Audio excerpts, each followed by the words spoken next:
Villain అయితే క్రూరత్వాన్ని ఎదురించేవాడు హీరోనా?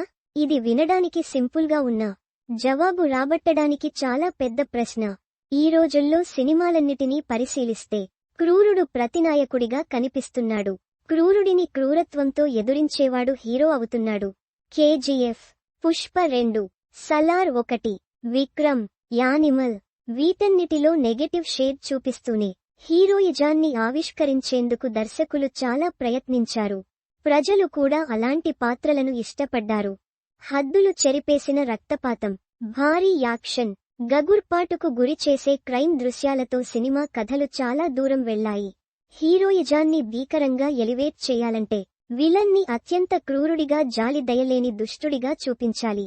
KGF మొదలు ఇలాంటి కల్చర్ సినిమాల్లో మరింత ఎక్కువగా కనిపిస్తోంది.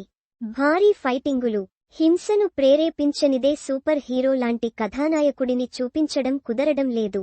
ఇక ఇవన్నీ పాన్ ఇండియాలో ఆదరణ పొందుతున్నాయంటే ఆ మేరకు కోట్లాదిగా ప్రజలు అంగీకరిస్తున్నారనే అర్థం చేసుకోవాలి. అయితే మగ పాత్రలను మరి ఇంత పవర్ఫుల్గా చూపిస్తున్న కారణంగా ఆ పాత్రల పక్కన ఫీమేల్ పాత్రలు పలుచన అవుతున్నాయన్న విమర్శ కూడా ఉంది.